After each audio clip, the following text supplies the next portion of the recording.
हे ब्रह्मन, ब्रह्मा विष्णु और शिव ब्रह्म की प्रधान शक्तियां हैं। ये ब्रह्म, हमने यही सिद्ध करना है कि ये ब्रह्म उसमें प्रवेश करके बोला था कृष्ण में।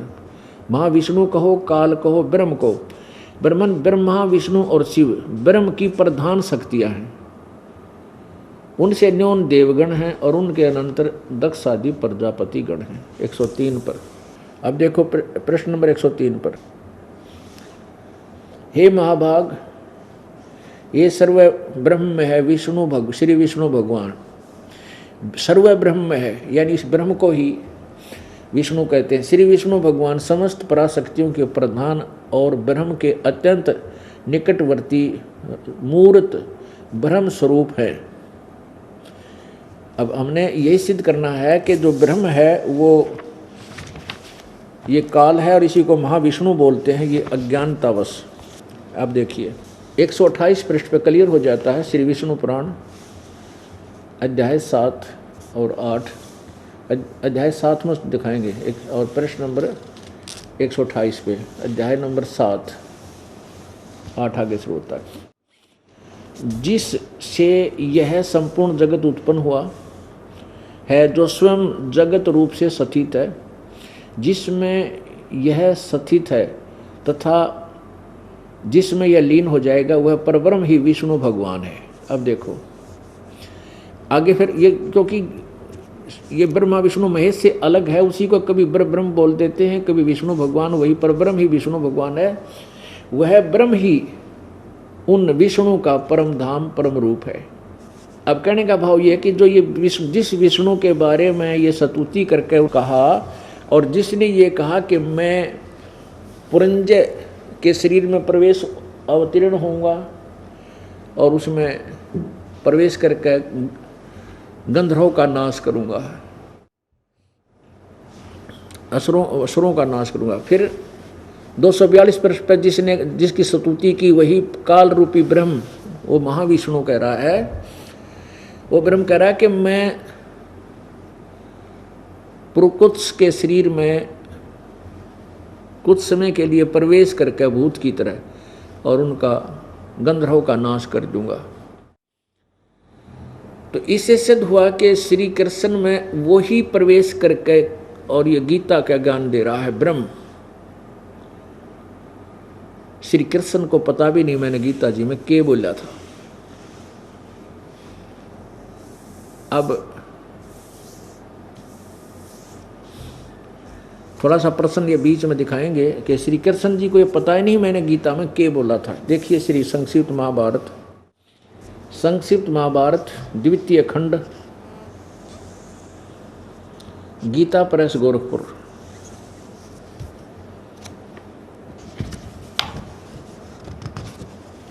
संक्षिप्त महाभारत द्वितीय खंड, गीता प्रेस गोरखपुर। संपादक तथा संशोधक जय दयाल गोविंद का, जो गीता जी का अनुवादक है वो इसी महाभारत का अनुवादक है। प्रकाशक एवं मुद्रक हैं गीता प्रेस गोरखपुर, गोविंद भवन कार्यालय कोलकाता का संस्थान। इसके 667 पृष्ठ पे, इसके 667 पृष्ठ पे अर्जुन का श्री कृष्ण से गीता का विषय पूछना और श्री कृष्ण का अर्जुन से सिद्ध महर्षि और कश्यप का संवाद। जन्मेजय ने पूछा,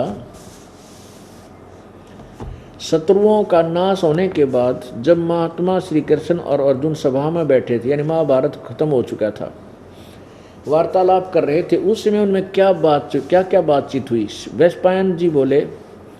वैशंपायन जी ने कहा, राजन, श्री कृष्ण के सहित अर्जुन जब अपने राज्य पर पूरा अधिकार प्राप्त कर लिया तो वे दिव्य सभा भवन में आनंद के साथ रहने लगे।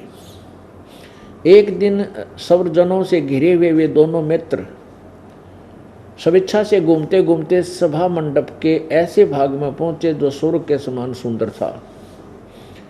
पांडुनंदन अर्जुन श्री कृष्ण के साथ रहकर बहुत प्रसन्न थे। उन्होंने एक बार उस रमणीय सभा की ओर दृष्टि डालकर भगवान से यह वचन कहा। अर्जुन ने कहा श्री कृष्ण को, देवकी नंदन, जब युद्ध का अवसर उपस्थित था उस समय मुझे आपके महात्म्य का ज्ञान और ईश्वरीय स्वरूप का दर्शन हुआ था, किंतु केशव, आपने स्नेहवश मुझे जो ज्ञान का उपदेश दिया था, गीता जी का ज्ञान दिया था, वह सब इस समय बुद्धि के दोष से भूल गया है।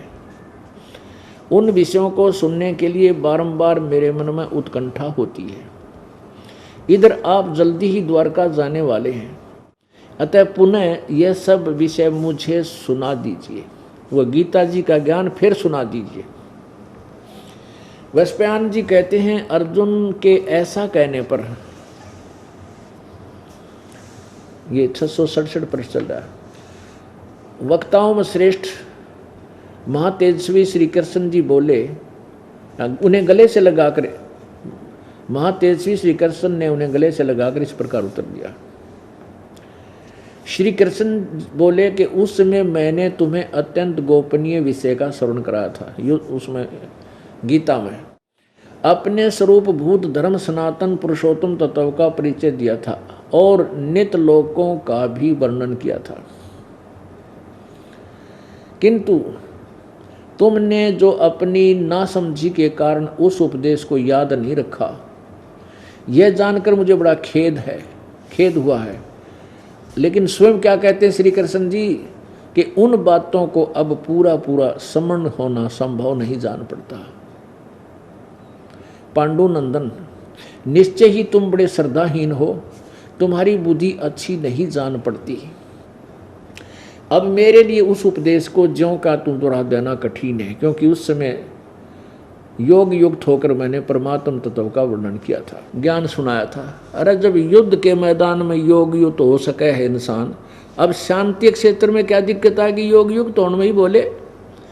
वास्तविकता यह है कि श्री कृष्ण जी ने नहीं बोला था, युद्ध के मैदान में योग युक्त तो ना हो जाएगी घी बंदी रहा आदमी की। अच्छा, अब जो प्रसंग चल रहा था, अब जैसे आपको कल कथा सुनाई थी कि श्री कृष्ण जी 3 बार शांति दूत बनकर गए थे, 3 बार शांति दूत बनकर गए थे, युद्ध ना हो। और लास्ट में जब नहीं मानने वह दोनों के दोनों पक्ष, तो श्री कृष्ण जी ने यहाँ तक कह दिया था, मैं युद्ध नहीं करूँगा और एक तरफ मेरी सेना होगी, एक तरफ मैं होगा, और मैं कसम खाता हूँ, प्रतिज्ञा करता हूँ कि मैं हथियार नहीं उठाऊँगा। तब पांडवों ने सोचा कि तुम बेइज्जती होगी, हारो भी गए। श्री कृष्ण जी के ऊपर ही वो उछल रहे थे। तब उन्होंने कहा था, भगवान हमें 5 गांव दिला दो। तो क्या किया था श्री कृष्ण जी ने, जब पांडवों से कौरवों से कहा जा करके,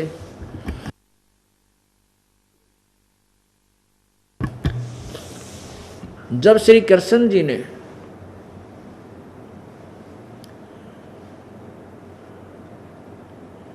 कौरवों से कहा जा करके कि आप 5 गांव दे दो पांडवों को और तुम्हारा जो है ना फैसला हो गया। लेकिन दुर्योधन की बुद्धि भ्रष्ट हो गई थी, वो कहने लगा सुई की नोक के समान भी पांडवों के लिए स्थान नहीं है, यदि उन्हें लेना है तो युद्ध करके प्राप्त कर सकते हैं। तब श्री कृष्ण जी ने दुर्योधन को खोटी खड़ी सुना दी कि तू शैतान नहीं, प्रजा का नाश करने के लिए उत्पन्न हुआ है। तो 5 गांव कहाँ 5 गांव और कहाँ आधा राज्य, तेरी बुद्धि कहाँ चलेगी नालायक। तू नहीं चाहता ये शांति हो इस क्षेत्र में, तू नाश करने वाला है। इस तरह की करड़ी करड़ी बातें कही तो श्री कृष्ण जी को अरेस्ट करने के लिए दुर्योधन आदेश दे दिया अपने योद्धाओं को। जो ही श्री कृष्ण जी को अरेस्ट करने की कोशिश की करने लगे वो योद्धा, तो श्री कृष्ण जी ने अपना विराट रूप दिखाया और उस विराट रूप को दिखा करके सबकी आंखें चुंधी आ गई, इतना तेज निकला उनकी शरीर से, और वो आंखें बंद करके पड़ गए कि उनको कुछ नहीं दिखाई दिया, कुछ डर गए, कुछ सोफों के नीचे घुस गए। तो श्री कृष्ण जी वहां से बचकर निकल गए, अपना द्वारका चले गए। अपने आत्माओं ये पॉइंट याद रखना कि श्री कृष्ण जी ने युद्ध के दौरान युद्ध के जो उनकी कंप्रोमाइज कराने गए थे उस समय अपना विराट रूप दिखाया था। ठीक है, अब हम आते हैं गीता जी अध्याय नंबर 11 के श्लोक नंबर 32 और 46, 47 और 48 में। उससे फिर क्लियर होगा कि गीता ज्ञानदाता श्री कृष्ण से भिन्न है। वहाँ गीता ज्ञानदाता कहता है तो कि मैंने अब ये विराट रूप दिखाया तेरे को, इस विराट रूप को अर्जुन तेरे अतिरिक्त पहले किसी ने नहीं देखा। यदि श्री कृष्ण जी गीता बोल रहे होते तो ये शब्द नहीं कहते कि मेरे विराट रूप को तेरे अतिरिक्त पहले किसी ने नहीं देखा, क्योंकि श्री कृष्ण जी तो अपना विराट रूप कौरवों की सभा में दिखा चुके थे। सब कौरवों ने देख लिया था, तभी तो उनकी आंखें बंद हुई, देख कर डर गए। इसे सिद्ध हो गया कि श्री कृष्ण जी ने गीता जी का ज्ञान नहीं कहा। अब देखिएगा अपनी आंखों से और इन सदग्रंथों को आपके रूबरू करते हैं।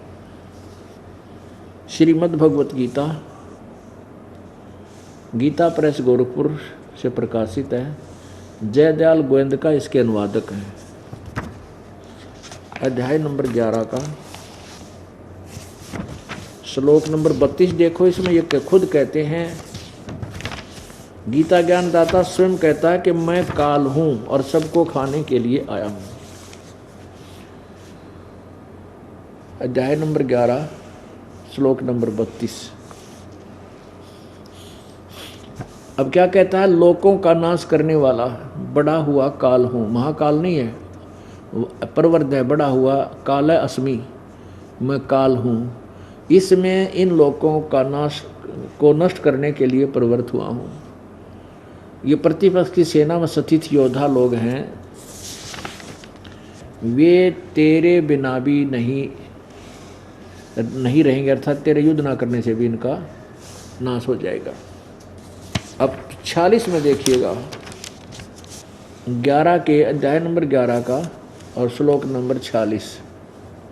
अब कृष्ण जब उसने विराट रूप दिखा दिया तो क्या कहता है कि मैं वैसे ही, अर्जुन कह रहा है हे विष्णु, यानी वो कृष्ण ही मान रहा है उसको और विष्णु ही मान रहा है अर्जुन, क्योंकि उसको ज्ञान नहीं। मैं वैसे ही आपको मुकुट धारण किए हुए,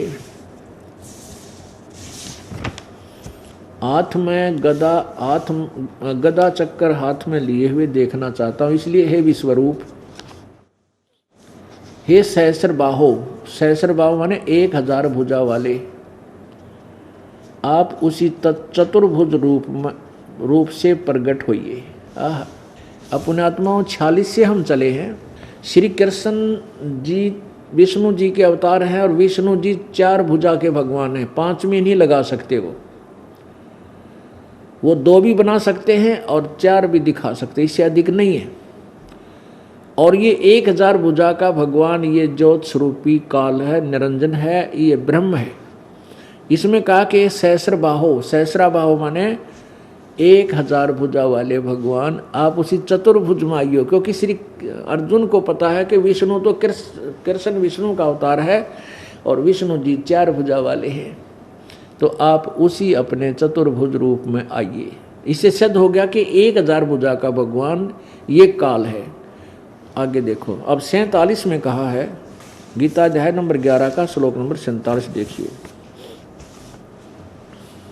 हे अर्जुन, अब गीता ज्ञानदाता बोलता है, ये भगवान वाच, श्री भगवान वाच, हे अर्जुन, अनुग्रह पूर्वक मैंने अपनी योग शक्ति के प्रभाव से यह मेरा परम तेजों में सबका आदि और सीमा रहित विराट रूप तुझको दिखलाया है, जिसे तेरे अतिरिक्त दूसरे किसी ने पहले नहीं देखा था। क्लियर हो गया? आप पुण्यात्मा विचार करो, एक एक पॉइंट ये है टीचर का काम। जो हमारे आध्यात्मिक गुरु थे उन्होंने इतना गहनता से सोचना चाहिए था इसका अनुवाद करते समय कि ये क्या बोल रहा है।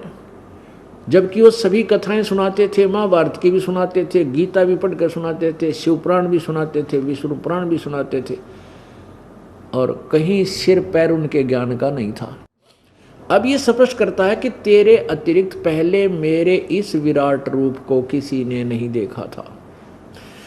और जबकि श्री कृष्ण कौरवों की सभा में अपना विराट रूप दिखा चुके थे, सारे कौरव देख रहे थे। इससे सिद्ध है कि वो श्री कृष्ण गीता जी नहीं बोल रहे थे। आगे देखो 48 में क्या कहा है। 48 में फिर दोबारा यही बात कही है, हे अर्जुन, मनुष्य लोक में इस प्रकार विश्व रूप वाला मैं न वेदों और यज्ञों के अध्ययन से, न दान से, न क्रियाओं से, न उग्र तपों से तेरे अतिरिक्त दूसरे द्वारा नहीं देखा जा सकता हूँ।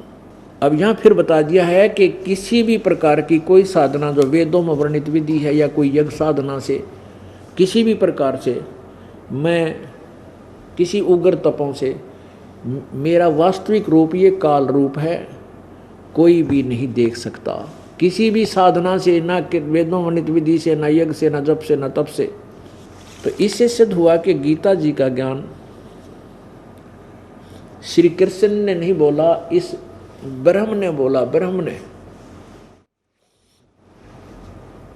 और यही सदाशिव, महाशिव, महाब्रह्मा और महाविष्णु कहलाता है।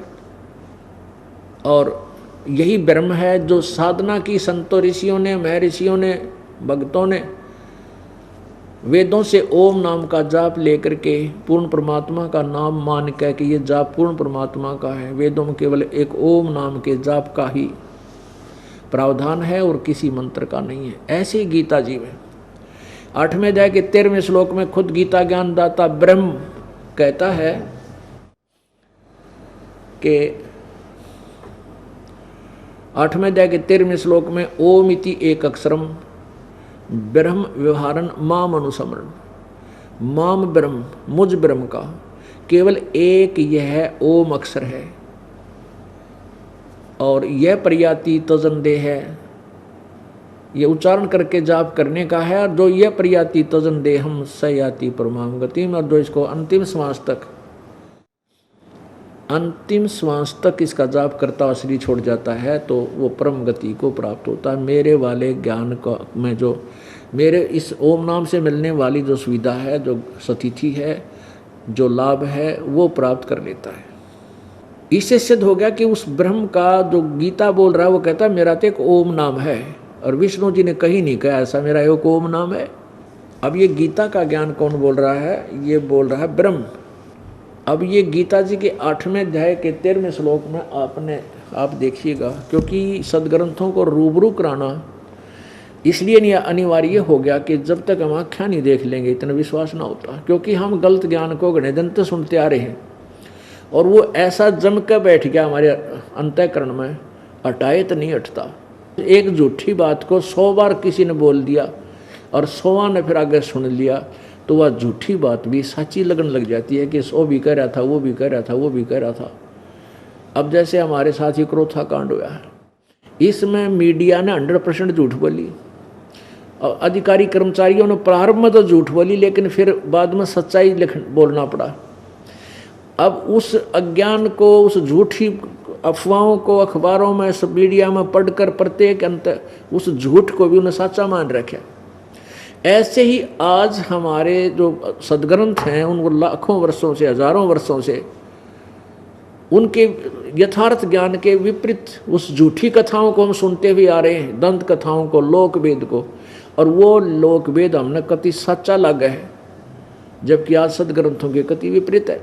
अब वो छूटना बड़ा मुश्किल हो गया, क्योंकि किसी एक ने, 2 ने, 10 ने, हजारों ने, लाखों ने वही ज्ञान सुना रखा था और वो हमने झूठा ज्ञान भी सच्चा लगने लग गया। अब उस झूठे को झूठा सिद्ध करने के लिए इन सदग्रंथों की आवश्यकता है। नहीं तो आप कति भी ना देखो और लड़ने लग जाओ हमारे साथ कि झूठा है, तो कपटी है, कहीं नहीं लिखा ऐसा। पुण्यात्माओं, एक बार एक अंधा रात्रि में लालटेन दिए जा रहा था, अंधा। कुछ बच्चे आ रहे थे उछल कूद करते हुए, अंधे ने आवाज़ लगाई, बच्चों जरा ध्यान से चलना, भाई मुझे दिखाई नहीं देता, मैं अंधा हूँ बेटा। बच्चे वहाँ आकर चारों तरफ घेर लिया उस वृद्ध को, अंधे को, और पूछा कि बाबा क्या आपको दिखाई नहीं देता? तो अंधे ने कहा कि हाँ बेटा मुझे कुछ दिखाई नहीं देता, अंधा हूँ मैं। तो बच्चों ने पूछा कि आपने फिर यार लालटेन किस लिए ले रखी है, टॉर्च क्यों ले रखी है? अंधे ने कहा कि तुम आंखों वालों के लिए कहीं मेरे में टक्कर ना मार दो, तुम बूढ़ा आदमी टूट जाए मेरी हड्डी, कोई उठावा न बिठावा फिर बेटा। तो पुण्यात्माओं, ये सदग्रंथ जो है इस दास को आवश्यकता नहीं थी। ये नहीं कि ये मेरे लिए आदरणीय नहीं है, क्योंकि जो सूक्ष्म वेद है जिसके विषय में गीता जी अध्याय नंबर 4 के श्लोक 32 में कहा है कि इस प्रकार के जो 25 से लेकर 30-31 तक जो ज्ञान दिया है चौथे अध्याय में, कोई ऐसे साधना करता, कोई ऐसे साधना, ये इस प्रकार की साधना उस ब्रह्मणे मुखे माने सच्चिदानंद घन परमात्मा की वाणी में, उनके मुखारविंद से उतरित वाणी में विस्तार से कहे गए, और उसको तू ध्यानपूर्वक सुन, और वो कर्मों से काम करते करते पूर्ण होते हैं, हठ योग से नहीं। अब स्वाभाविक कर्म करने से वो सूक्ष्म वेद में बताए साधना संपूर्ण हो जाती है।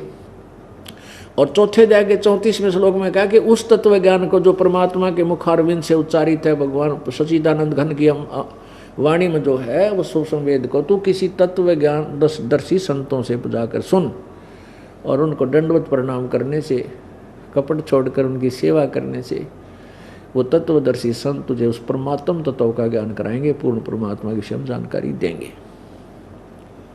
तो पुण्यात्माओं, मेरे पास वो सूक्ष्म वेद उपलब्ध था मुझे, और उस सूक्ष्म वेद के आधार पर इस दास ने सन 1994 से लेकर सन 2000 तक, 2001 तक उसी सूक्ष्म वेद से ही प्रचार किया, और हजारों की संख्या में पुण्यात्माओं ने स्वीकार किया। और क्योंकि वो उसमें साथ के साथ समाधान परमात्मा देते हैं, दुख दूर करते हैं वो पूर्ण परमात्मा।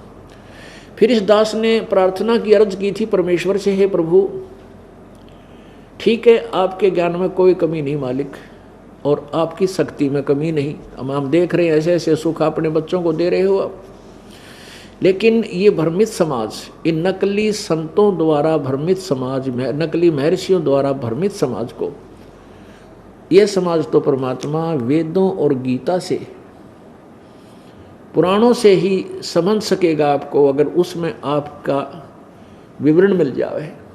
उसी समय इस दास को वह वाणी याद आई कि वेद हमारा भेद है,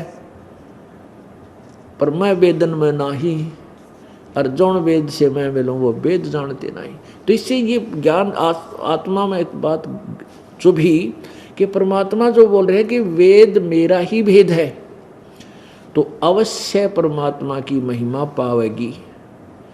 अब समस्या संस्कृत नहीं आवा हमें, लेकिन वो समाधान जब वेद लाए, गीता जी लाए, गीता जी का तो पता था भी ये हिंदी भी अनुवादित है, अनुवाद की गई है, वेदों को लाए तो देखा उसमें अनुवाद किया हुआ है उन व्यक्तियों ने, उन अनुवादकर्ताओं ने, जैसी उनकी बुद्धि ने काम किया, लेकिन कुछ गलत बहुत कर रखा है, सत्य नहीं कर पाए, क्योंकि उनको सृष्टि रचना का ज्ञान नहीं था।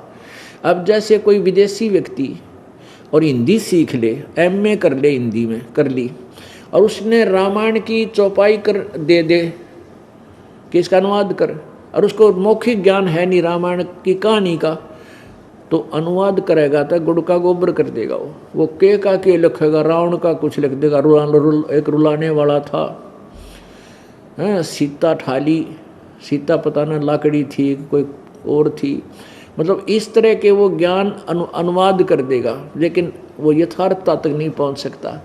तो सृष्टि रचना का जिस व्यक्ति को ज्ञान नहीं, वह सदग्रंथों का अनुवाद नहीं कर सकता। कितना ही विद्वान बना रहा है, संस्कृत एक लैंग्वेज है, उसने संस्कृत आ गई, लेकिन कथा नहीं है, ज्ञान नहीं है, तो उस लैंग्वेज से वो अनुवाद करके के देगा हमारे को, ऐसा उन्होंने किया हुआ था। फिर भी इस दास ने देखा 5वें अध्याय के 32वें श्लोक में, कबीर अंगारी असी आयु सरोसी बम्भारी असी, ओहो रत धामा सवर ज्योति रत धामा आसी, वो तेरे की वो कबीर परमात्मा पापों का शत्रु, पाप काटने वाला और बंधनों का शत्रु, बंदी छोड़ रत धामा, सतलोक में सतलोक का मालिक, वो तेरे की। और फिर इच्छा बढ़ती चली गई कि जिसी भी, फिर हमने शब्द कोश लाए, शब्द कोश के आधार पर अनुवाद किया, तो जो अनुवाद उन व्यक्ति इन महर्षियों ने, नकलियों ने कर रखा था, वो बिल्कुल गलत कर रखा था। और सवसम वेद हमें ज्ञान था, 2 मिनट में सरलार्थ हो गया, वो किया। तो सबसे पहले इस दास ने गीता जी को देखा, गीता जी को पढ़ने लगा तो देखा कि वो परमात्मा तो गीता ज्ञान दाता से कोई और है, जिसकी महिमा गाई गई है, वो परम अक्षर ब्रह्म है, वही पूर्ण परमात्मा है। तो पुण्यात्मा, इसलिए इन सदग्रंथों की रोशनी में उस तत्व ज्ञान को फाइनल करने के लिए, ये तत्व ज्ञान जो कबीर परमेश्वर ने दिया था, वो ज्ञान 100% सही है और इसका हमारे सदग्रंथ भी समर्थन कर रही है। अब जो हमारा पवित्र हिंदू समाज है, वो इन पवित्र सदग्रंथों पर आरूढ़ है, पवित्र चारों वेदों पर, पवित्र श्रीमद् भगवत गीता पर, पवित्र पुराण और महाभारत पर। अब ब्रह्मा विष्णु महेश को ये दास पहले ही बताता था कि ये नासवान है, ये अजर अमर नहीं है, ब्रह्मा विष्णु महेश के माता पिता हैं। लेकिन वो व्यक्ति तो मानते थे, हमारे जो विशेष संपर्क में आए थे, जिनके सुख हो गए थे घरों में, वो तो मानन लाग गए थे कि भाई हमने ब्रह्मा विष्णु महेश की पूजा करते हैं ना, कितने दिन हो गए थे, कोई लाभ नहीं हुआ, और अब गुरुजी जो नाम दे रहे हैं महाराज जी, इससे हमें लाभ हो रहा है। तो वो तो इसलिए स्वीकार कर रहे थे। लेकिन उनमें से बहुत से डगमग हो जाते थे, जब सुख हो जाता था आना बंद कर देते थे, दूसरे लोग भ्रमित कर देते थे कि तुम्हारे महाराज जी झूठ बोलते हैं, ब्रह्मा विष्णु महेश के कोई माता पिता नहीं है, वो तो अजर अमर है। तो जब ये उनको ये सदग्रंथ दिखाए तो दांतों तले उंगली दबाई। दास ने दिखाया, उन्होंने घर जाकर देखा, मोल लाए, फिर सच्चाई को स्वीकार किया और दास से उपदेश लेने आए। तो इसलिए ये जो सदग्रंथ, आपको अगर मैं सीधा कह दूं ब्रह्मा विष्णु महेश नासवान है, तो सिर फोड़ने तैयार हो जाए हिंदू समाज दास का।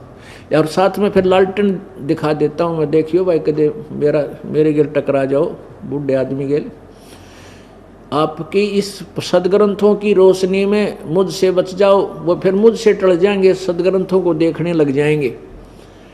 उस रोशनी में फिर वो ठीक रास्ते पर चलकर मुझसे भी नहीं टकराएंगे और अपना कल्याण जिसने करवाना है वो कल्याण करवा लेंगे, ना करवाना वो बाढ़ में जाओ, वो चुप अवश्य हो जाएंगे। न्यू नहीं कह सकते कि वहाँ नहीं लिख रखा, अगर रामपाल झूठ बोला है, ये जुबान उनकी बंद हो जाएगी। इसलिए सदग्रंथ दिखाना अति आवश्यक है। अब देखिएगा, गीता जी का ज्ञान ब्रह्म ने कहा, जिसका ओम अक्षर है, देखिए, और वही महाशिव महाब्रह्मा महाविष्णु रूप धारण करता है। देखिएगा श्रीमद् भगवद गीता, ये लालटेन दिखाता हूँ आपको, ये वही पुस्तक है, 8वें अध्याय का 13वां श्लोक।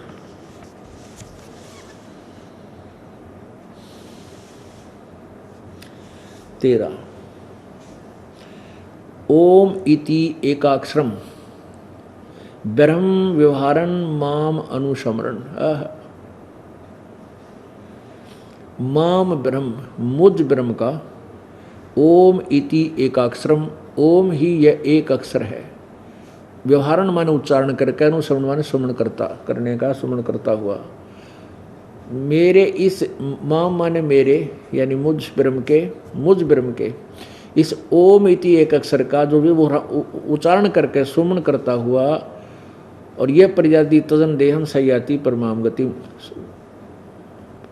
तजन देहम शरीर छोड़ने तक जो इसका जाप करता है वो मेरे वाली गति को प्राप्त होता है, यानी परम गति को प्राप्त होता है। यहाँ से शुरू होता है, इसमें 12 और 13 दोनों का अनुवाद इकट्ठा है। यहाँ तक तो 12 हो गया। यहाँ से जो ओम, जो पुरुष ओम,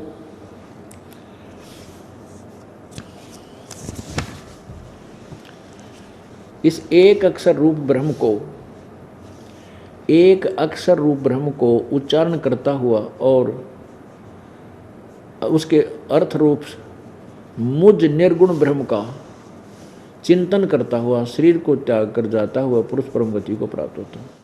अब इन्होंने कहा मुझ निर्गुण ब्रह्म का, इनका सीधा कर दे मुझ ब्रह्म का, इन्होंने ज्ञान तक में था नहीं उलझा रखा है, इस एक अक्षर ब्रह्म कह दिया। अब जबकि ये सीधा है कि मुझ ब्रह्म का एक ओम अक्षर है, और यही उच्चारण करके सिमरण करने का, जो अंतिम श्वास तक सिमरण करता हुआ शरीर छोड़कर जाता है, मेरे वाली गति को प्राप्त होता, परम गति को। अब यही गीता ज्ञान दाता वही है जो ब्रह्मा विष्णु महेश का पिता है, जिसको सदा शिव काल भी कहते हैं। अब ये इतना कठिन जटिल का ज्ञान उलझा दिया अज्ञान ने, इसको सुलझाने के लिए ना जाने कितने प्रमाण आपके समक्ष रखने पड़ेंगे। देखिएगा शिव पुराण, ये शिव पुराण गीता प्रेस गोरखपुर से प्रकाशित है। संक्षिप्त श्री शिव पुराण, संपादक हैं हनुमान प्रसाद पोदार, और ये यहाँ से प्रकाशक एवं मुद्रक हैं गीता प्रेस गोरखपुर, गोविंद भवन कार्यालय कोलकाता का संस्थान। इसके देखिएगा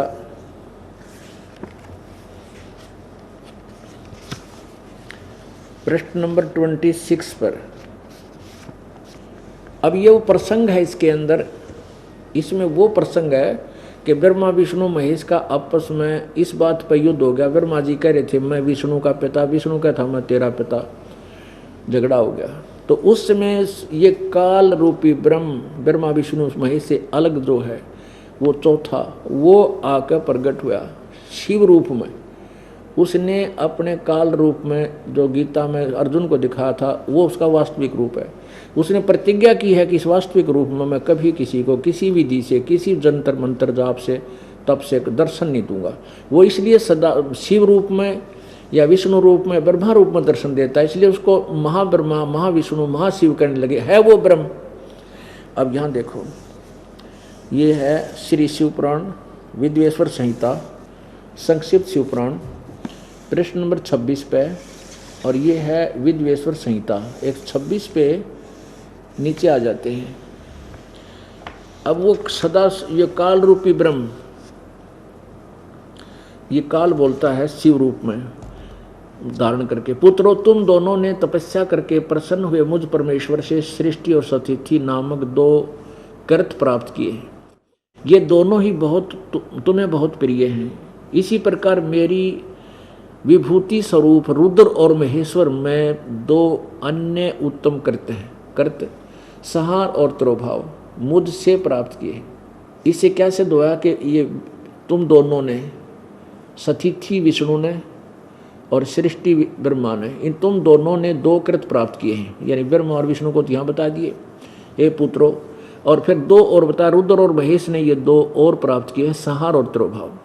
परंतु अनुग्रह नामक कर्तव्य दूसरा कोई नहीं पा सकता। रुद्र और महेश अपने कर्म को भूले नहीं, इसलिए मैंने उनके लिए अपनी समानता प्रदान की है। यानी रुद्र को और महेश को तो उसने काल ने जो महाशिव रूप में दर्शन देता है उसी जैसा रूप इनको दिया हुआ है, उनसे मिलते जुलते हैं इनके स्वरूप। ये सिद्ध हुआ। आगे देखो, ये लिखा है वे रूप वेश कर्थ वाहन आसन और आयुध आदि में मेरे समान ही है। इससे सिद्ध हो गया कि जो शिव हम देखते हैं उसके समान ही ये ब्रह्म है, काल है। यहाँ ये क्या बता रहा है कि इन सभी ऊपर सारा बताया है इन्होंने। मैंने पूर्व काल में अपने स्वरूपभूत मंत्र का उपदेश किया है जो ओंकार के रूप में प्रसिद्ध है। वह मंगलकारी मंत्र है। सबसे पहले मेरे मुख से ओंकार ओम प्रकट हुआ। अब यहाँ देखो, ऊपर इनके विषय में बताए हैं। अकार मुख से उकार, दक्षिण मुख से अबकार, पूर्ण मुख से बिंदु, ऐसे ऐसे कहते हैं। इन सभी अवयवों से एकीभूत होकर वह परवण मंत्र ओम नामक एक अक्षर हो गया। आहा, ओम नामक एक अक्षर है ये। ओम नामक एक अक्षर यही सिद्ध करना चाहता था कि ये ओम एक अक्षर जो जिसका जाप है वो ब्रह्म है, ब्रह्मा विष्णु महेश से भिन्न है, वो श्री कृष्ण नहीं है जो गीता बोल रहा है। अब देखो 53 में यहाँ देखिए, इन्होंने जो ये ओम नमः शिवाय यही 5 मंत्र का अक्षर इन्होंने सिद्ध किया है मुख से, 1, 2 और बिंदु 3, मध्यवर्ती मुख से नाद। इस प्रकार पांचवां अवयव युक्त, इन पांचों अवयव से युक्त ओंकार का विस्तार हुआ है। इन सभी अवयव से एकीभूत होकर वह परवण मंत्र ओम नामक एक अक्षर हो गया। अब यहाँ इन्होंने क्या बताया है कि ओम नमः शिवाय यह पंच अक्षर मंत्र है, ये किसी अपनी सोच है, ये मूल संस्कृत में नहीं है। ये जो ओम नमः शिवाय जो बताया अनुवादकर्ता ने अपनी सोच घसोड़ दी और हिंदी पढ़ने वालों ने इसी मंत्र पर जोर लगा दिया। आपको मूल संस्कृत दिखाएं क्योंकि प्रकरण लंबा हो जाता है इसलिए, लेकिन दिखाना पड़ेगा। ये है शिव पुराण, ये देखिएगा, ये शिव महापुराण हिंदी टीका सहित। और ये किसने कैसे कहाँ से प्रकाशित है? श्री शिव महापुराण विद्या आवृद्धि पंडित ज्वाला प्रसाद जी मिश्र कृत हिंदी टीका सहित। और ये कहाँ से प्रकाशित है? खेमराज श्री कृष्ण दास प्रकाशन बम्बई से। अब इसके हम आते हैं विद्वेश्वर संहिता के प्रश्न नंबर 19 पे। ये देखिएगा प्रश्न नंबर 19 पे विद्वेश्वर संहिता शिव पुराण विद्वेश्वर संहिता अध्याय नंबर 10 का। इसी ओंकार से सब जगत बोधक परवण मन उत्पन्न हुआ, वही ओम। इस प्रकार 5 प्रकार से यह निर्गत हुआ, यह एक ओंकार होकर ओम ऐसा एकाक्षर हो गया। एकाक्षर ओम का अर्थ एकाक्षर समझो, ओम एकाक्षर। ये 19 में मैं कहा है हिंदी में, ये 19 है, ये 20वां है, ये 20वां है। और ये स्पष्ट क्या है? आकार पूर्व मकार पश्चिम अनंत और मकार दक्षिणोमुख, इस प्रकार बिंदु। ये है नादो मध्यमुख, मध्यमुख देवम 5 पंचभूत। अच्छा यहाँ एक की भूत पुनः तत् उदो ओम इति एक अक्षरो भवत। इसमें कित ओम नमः शिवाय नहीं है। 20 के 20 में कहीं पर भी ओम नमः शिवाय का जिक्र नहीं है। फिर देख लो, ये 17वां, ये 18वां, यहाँ से है ये 19वां। इसमें कहीं पर भी ओम नमः शिवाय नहीं है। एक ही भूत पुनस्तद तदो ओम इति, ये ओम तत् ओम इति एकाक्षरो भवत है। इसका अनुवाद इन्होंने यहाँ किया है। वैसे तो यहाँ से शुरू किया है इन्होंने, कहीं से देख लो।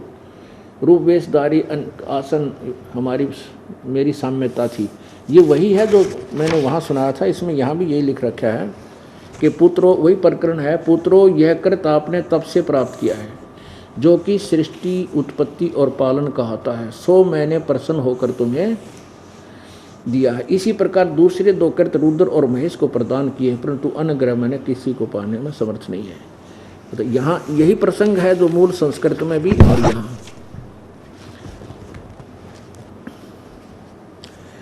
और ये लिखा है ना इसके बारे में कि ये मेरे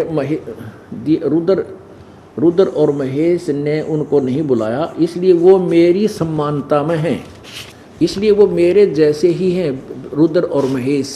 यहाँ देखो, रूप वेश कृत आसन वाहन और आयुध आदि में मेरी साम्यता थी। इस प्रकार ये सारा कुछ सोई निज मंत्र उपदेश करते हैं और यह मेरी साम्यता थी। हे सोम, मेरे ज्ञान के विमुख होने से तुम्हें अज्ञानता आ गई। किसको? ब्रह्मा विष्णु को करें। और मेरे ज्ञान न होने से ऐसा, ज्ञान होने से ऐसा नहीं होता, ज्ञान और रूप महेश के तुल्य हो जाता है। इस प्रकार इस ज्ञान की सिद्धि के लिए निमित्त ओंकार नामक मंत्र जप करो। और कुछ भी मंत्र नहीं बता रखा, ओंकार नामक मंत्र जप करो, यह अभिमान का दूर करने वाला है। सोई निज मंत्र उपदेश करते हैं। यह ओंकार मेरे मुख से उत्पन्न होने से मेरे ही समान है, मेरे ही रूप का बोधक और मंगल महामंगल करने वाला है। यह वाचक है और मैं वाच्य हूँ। यह मेरा आत्मा, मंत्र आत्मा, मेरा आत्मा है इसके स्मरण से मेरा स्मरण होता है। उत्तर की ओर से मुख से आकार, पश्चिम की मुख से उकार, दक्षिण के मुख से मकार और पूर्व के मुख से बिंदु, मध्य मुख के मुख से नाद उत्पन्न हुआ। इस प्रकार 5 प्रकार से यह निर्गत हुआ। यह सब प्रकार से एक हो ओम ऐसा एक अक्षर हो जाता है। यह नाम सब रूपांतक भूत वेद भूत दोनों कुल अर्थात क्षत्रिय पुरुष भेद से भौतिक शरीर वर्ग 2 का भेद वाला है। यह इसी मंत्र से व्याप्त और शिव शक्ति का बोधक है आदि आदि। इसी ओंकार से सब जगत बोधक परवन उत्पन्न हुआ है। आकार आदि क्रम से अर्थात आकार से नकार से उकार से मकार से सी बिंदु व नाद से यह प्रकट हुआ। 5 अक्षरों का हो गया, 5 मात्राओं से। और इसी पंचाक्षर से 5 भेद से मृत का आकार से ऋण का परिणत हुई। ये सारा कुछ लिखा हुआ है, इससे और भी जो बने हैं, लेकिन ओम नमः शिवाय कहीं नहीं बनता इससे। सब वेद उत्पन्न हुए हैं, सब करोड़ों मंत्र उत्पन्न हुए, उस मंत्र से ओम से ही उसके कथनानुसार सिद्धि होती है, परंतु पंचाक्षर मंत्र से यह सिद्धि होती है। परंतु पंचाक्षर मंत्र से, यही पंचाक्षर मंत्र है, सिद्धि होती है। इसे मूल मंत्र से सब, इस मूल मंत्र से सब सिद्धि भोग मोक्ष आदि सिद्धि होती है काल सहित सब। कहीं पर भी इसमें ओम नमः शिवाय नहीं है इस मंत्र पित्त विष्णु अनुवाद में। आगे देख लो, ये कहीं भी इसका वो नहीं है। तो हमने ये यहाँ तक देखा, ये 19 में, तो इन्होंने इसमें ओम नमः शिवाय अपनी ओर से घुसेड़ दिया। और इन भोली आत्माओं ने हिंदी वाली पढ़ ली, उसमें ओम नमः शिवाय का रटना ला दी। ये ओम नमः शिवाय शास्त्र विरुद्ध मंत्र है। शास्त्र विधि को त्याग कर मनमाना आचरण है। और गीता जी अध्याय नंबर 16 के श्लोक नंबर 23 में कहा कि शास्त्र विधि को त्याग कर जो मनमानी पूजाएं करते हैं उनको ना तो कोई सुख होता, ना गति, ना उनकी कोई सिद्धि होती है। अब ये क्लियर हो गया कि ओम एक अक्षर जो है। अब इसी यही 53 पर भी देखो, शिव पुराण, ये वही संक्षिप्त शिव पुराण विद्वेश्वर संहिता पृष्ठ नंबर 53 पर 53 पे।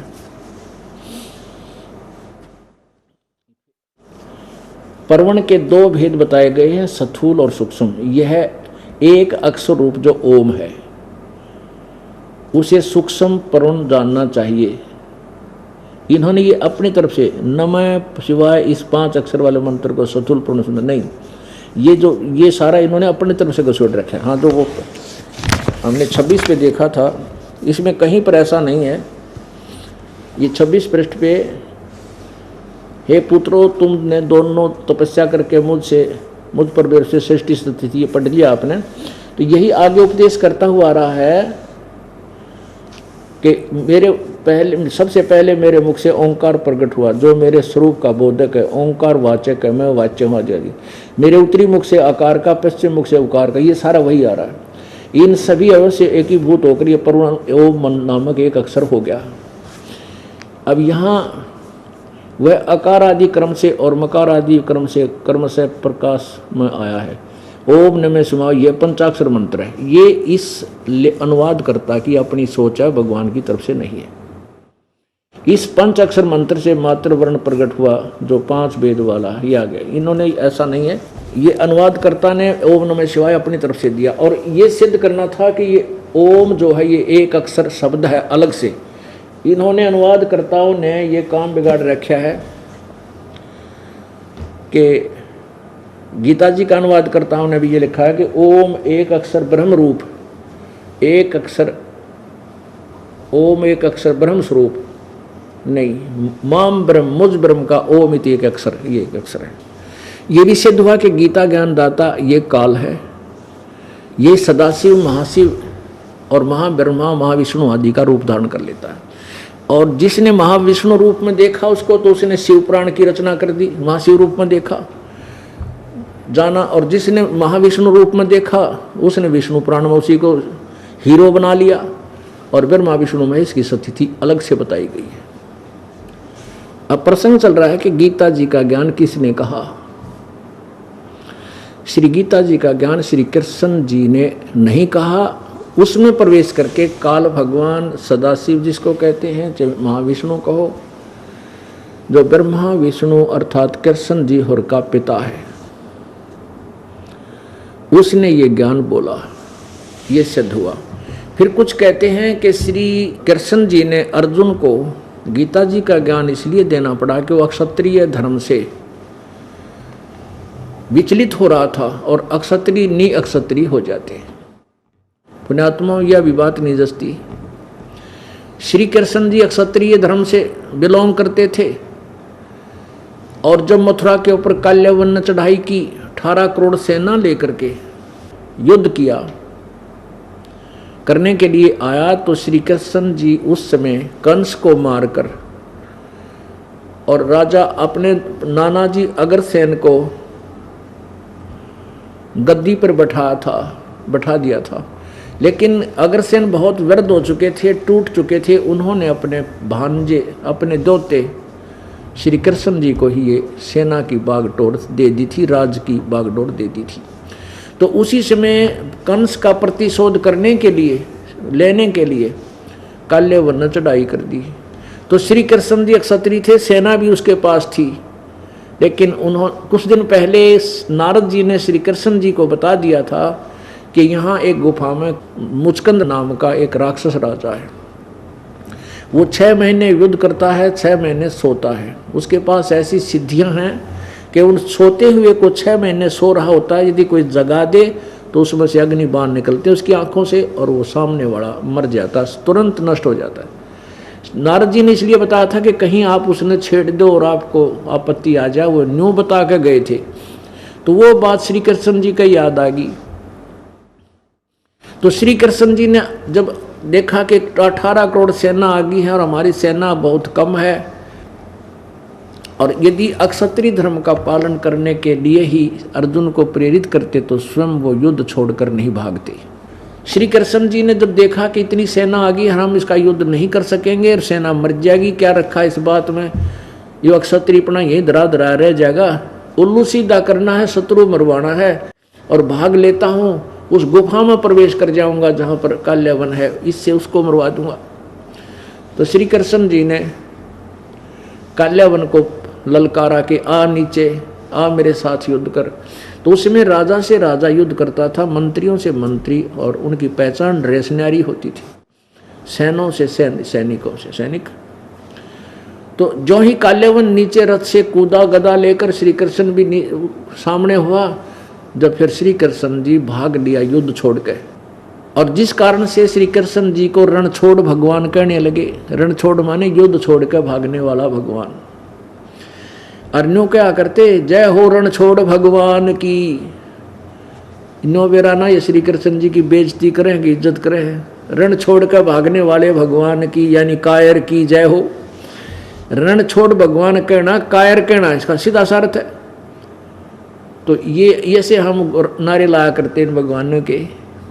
तो श्री कृष्ण जी ने अपना क्षत्रिय धर्म को नहीं देखा, जनता के संहार को देखा, लाखों लोग मर जाएंगे, एक नाश हो जाएगा, युद्ध हो गया तो बात बिगड़ जाएगी। तो वहां जाकर के मुचकंद राजा जिस गुफा में सो रहा था, उस मुचकंद वाली गुफा में गहरा चला गया। वहां जाकर के अपना जो कपड़ा था पीतंबर साथ लिया रखा करते, एक चादर, वो मुचकंद के ऊपर उड़ा दी और आप अंदर जाकर दूर खड़े होकर देखने लगे। अब काल्यावन उसके पीछे पीछे श्री कृष्ण को मारने के लिए उसी गुफा में पहुंच गया, कंदरा में। आगे काल्यावन ने सोचा कि ये सो गया, कृष्ण लुक के यहाँ छुप गया। कपड़े तो पहचान लिया, पीला कपड़ा था जो उसका पीताम्बर था, और टांग पकड़ कर मरोड़ दिया मुचकंद को, कृष्ण जान के कि खड़ा हो कायर, तुझे ऐसे नहीं छोड़ूंगा। और मुचकंद की निंद्रा भंग होगी, उसका क्रोध हुआ, क्रोध से उसकी आंखों में अग्निबाण छूटे और काल्यावन मारा गया। अपने आत्माओं विचार करने की बात है। यदि ये थ्योरी इन लोकवेद सुनाने वालों की, गीता वालों की ठीक होती कि अर्जुन युद्ध अक्षत्रिय धर्म से गिर रहा था, इसलिए उसको अक्षत्रिय धर्म का पालन कराना आवश्यकता नहीं तो अक्षत्रिय ने क्षत्रिय हो जाते। श्री कृष्ण जी स्वयं अक्षत्रिय धर्म को नहीं त्यागते, वो भी युद्ध में लड़कर मर और मार डालते। इससे सिद्ध है कि श्री कृष्ण ने युद्ध प्रिय नहीं थे, वो तो मजबूरी में जैसे कंस और कैसी नजमा कत्ती सिर पर चढ़ गए, कोई समाधान नहीं छोड़ा, वो बात अलग थी, उनको मारना पड़ा, लेकिन इस तरह अनुरोध कराने के वो हक में नहीं थे। अब वहाँ तो एक कंस था और एक कृष्ण था, मार दिया कोई बात ना, और तो नहीं मरे। एक केसी था एक कृष्ण था, केसी भी मार दिया भगवान ने, वो पाप था, दुष्ट था। अब वहाँ तो एक दुष्ट राजा करोड़ों आदमी मरवा दे गए सैनिक ला के, इसलिए श्री कृष्ण जी ने युद्ध ना करना उचित समझा। इससे सिद्ध है कि श्री कृष्ण जी ने गीता जी का ज्ञान नहीं दिया, क्योंकि श्री कृष्ण जी में गीता के ज्ञान को रह कर, ज्ञान में अर्जुन को रह कर गीता ज्ञान दाता ने प्रेरित किया, तो युद्ध कर ले, मैं तेरे साथ हूँ, तू तेरे दोनों हाथों में लड्डू है, यदि तो युद्ध में मारेगा तो स्वर्ग प्राप्ति होगी, और पराजित विजयी हुआ तो पृथ्वी का राज भोगेगा।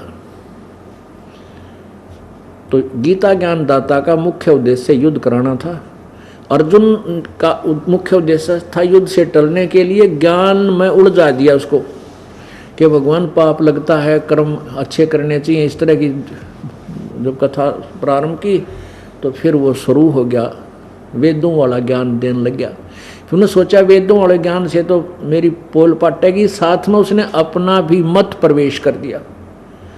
गीता जी के ज्ञान में कई मंत्रों में स्पष्ट कहता है कि ये तो मेरा मत है और ये अलग से ज्ञान है, ये वेद ज्ञान है, और इससे इनसे भी और कोई और ज्ञान है, वो तत्वदर्शी संत सुनाएंगे।